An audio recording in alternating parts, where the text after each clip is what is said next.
Shaun and Kyler both retire on the same day. Same age, same city, same $500,000 in their retirement accounts. They worked for decades to get here. They both think they are finally free. One of them is right. The other one will run out of money at 79 years old, while he's still alive, still healthy, and still has bills to pay. The only difference between them is a single number, not their salary, not their portfolio, not how smart they are, just the percentage they decided to pull out every year. And most people have never even heard of this rule, let alone thought about what happens when you get it wrong. Before we run the numbers, if you want financial breakdowns that actually show you the full picture, the parts other videos skip, hit subscribe right now and turn on notifications. This channel does not pick sides, it runs the math. Shaun and Kyler are both 65. Both have exactly $500,000 saved in a diversified retirement portfolio. Both own their homes outright, no mortgage, no debt. Their monthly expenses are roughly the same, about $4,000 a month to live comfortably.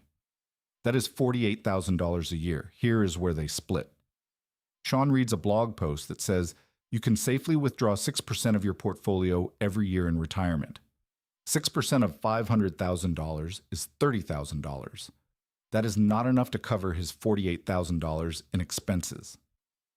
So Shaun decides to withdraw a little more, $2,500 a month, which comes to $30,000, plus he pulls an extra lump sum when he needs it.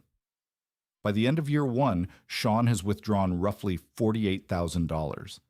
That is 9.6% of his portfolio in year one alone. He tells himself the market will make it back. Kyler does something different. He spends 2 evenings reading about something called the 4% rule. It comes from a landmark study called the Trinity Study, which tested withdrawal rates across decades of real market data, including crashes, recessions, and inflationary periods. The conclusion was simple. If you withdraw 4% or less of your portfolio per year, adjusted for inflation, your money has a very high probability of lasting 30 years or more. 4% of $500,000 is $20,000 a year. That is not enough either. So Kyler adjusts his lifestyle before he retires. He cuts $800 a month in expenses, picks up $400 a month in part-time consulting work, and locks his withdrawal rate at 4%. It is less comfortable at first, but Kyler has done the math. Let's run both scenarios forward honestly. We will assume the portfolio grows at an average of 7% per year, a conservative estimate for a balanced retirement portfolio of stocks and bonds. We will also assume 3% annual inflation, which means both Shaun and Kyler need to withdraw slightly more each year just to maintain the same lifestyle.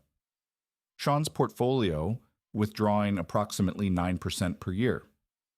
Year 1 starts at $500,000, earns roughly $35,000 in growth, withdraws $48,000, ends the year at approximately $487,000. Year 5.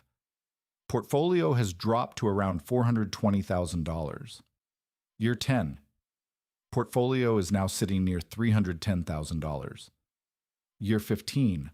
Under $180,000 and falling fast.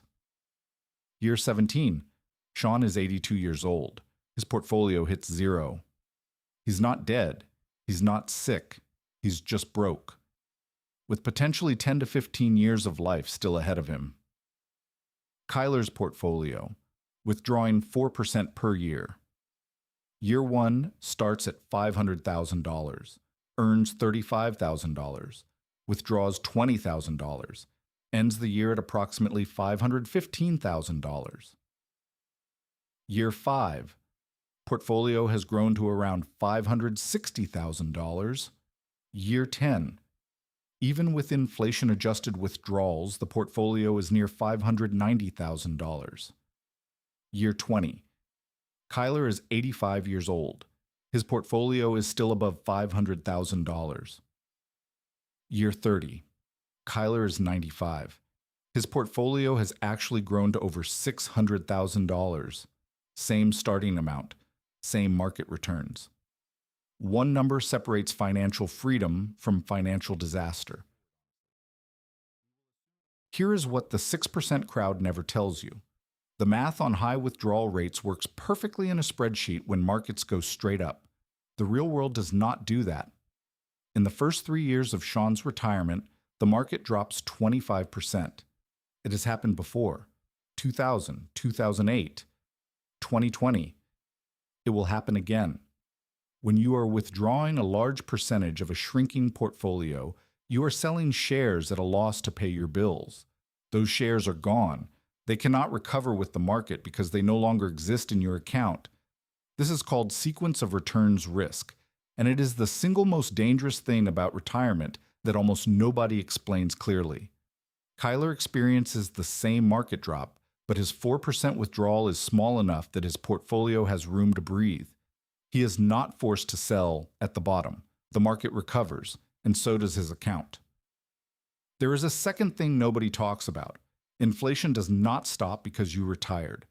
$48,000 in expenses today will cost roughly $65,000 in 10 years at 3% inflation. $87,000 in 20 years. If your withdrawal rate was already aggressive at the start, inflation makes it catastrophic by the middle. Shaun did not make a reckless decision. He made a common one. He just never ran the real numbers. The 4% rule is not perfect. No rule is. But here is what the data actually supports. If you retire at 65 with a 30-year horizon, a 4% withdrawal rate has historically succeeded over 95% of the time across every market condition since 1926. A 5% rate drops that to around 80%. A 6% rate drops it further. And anything above that is not a retirement strategy, it is a countdown. The practical version of this.